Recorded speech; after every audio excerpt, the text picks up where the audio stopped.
When you hear dark web, your mind jumps to hitmen and red rooms. One click, and the FBI kicks your door.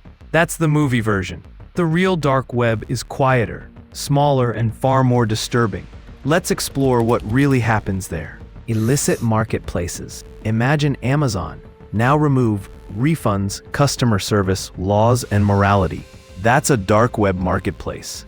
These are professional-looking websites with vendor ratings, buyer reviews, escrow systems that hold the money, and even dispute resolution.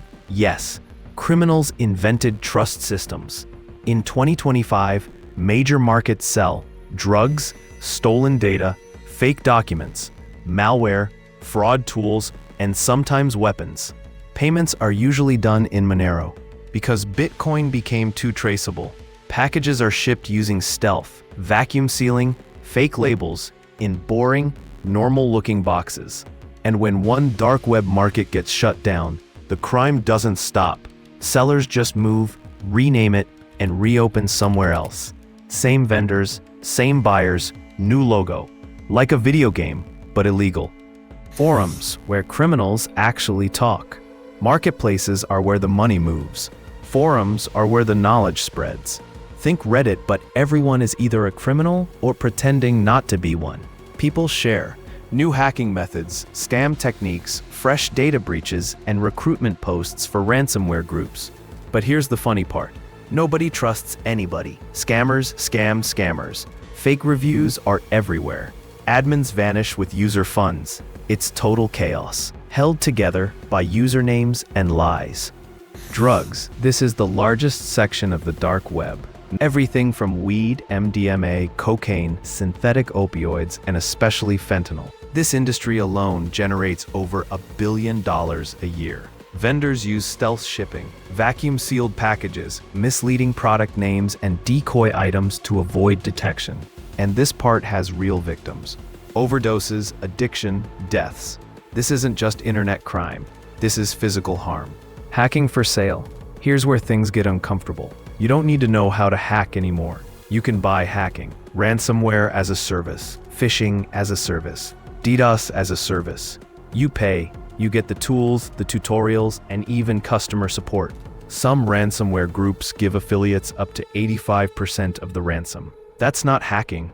That's franchising. And in 2025, AI helps write better scams and faster phishing emails.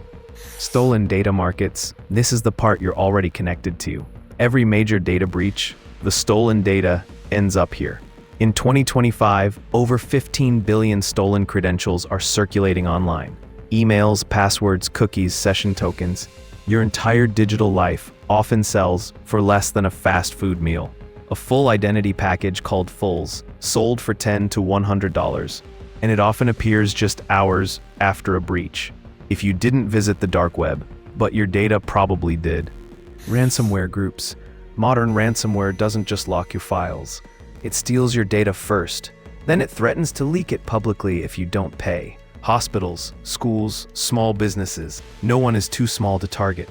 These groups run public leak sites where stolen data is posted as pressure. Pay or be exposed. In 2025, AI automates negotiations. Extortion now comes with customer support. Carding shops and identity stores. Entire dark web markets exist for just one purpose: selling stolen financial identities, credit card numbers, bank logins, and complete identity data. High-limit credit cards sell fast because they can be drained quickly. Bulk dumps. Thousands of cards at once are sold very cheaply because most will die within days. Then there are identity packages called fullz. These include your name, address, bank details, and sometimes government IDs. With a full identity, criminals can open accounts, take loans, and commit fraud in your name. To them, it's not identity theft, it's temporary access. Crypto laundering and malware services. Crime money needs cleaning. If criminals spend it directly, law enforcement can trace it, so they hide its origin. That process is called crypto laundering, turning dirty money into money that looks clean. They use crypto mixers. Funds get blended together, breaking the trail of ownership. But it's risky. Some mixers vanish with the money. Others are secretly monitored. Criminals think they're hidden, but they're being watched. And it's not just money. Malware is sold like software. Keyloggers steal everything you type. Info stealers grab passwords and wallets.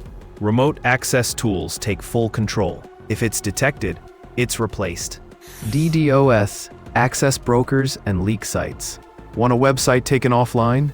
Pay a few dollars and a DDoS service will flood it with traffic until it crashes. Want access to a hacked company? You don't hack it yourself. You buy the login from an access broker who already broke in. Want pressure? You leak the stolen data publicly to scare the victim into paying. This is how large cyber attacks begin. Not loudly, not dramatically, but quietly. Extremism and state-level shadows. In small, hidden corners of the dark web, extremist groups plan, recruit, and spread ideology away from public view. But it's not just extremists. Nation-state actors operate here too. They trade spyware, zero-day vulnerabilities, and surveillance tools used for espionage and cyber warfare. This isn't a movie plot. It's geopolitics happening underground. The legitimate side. Not everything on the dark web is evil. Whistleblowers use secure drop to expose corruption without risking their lives. Journalists use Tor mirrors to publish news in countries where it's censored. For some people, the dark web isn't a choice. It's the only way to speak freely. Privacy itself isn't the problem. The abuse of it is. How Tor works.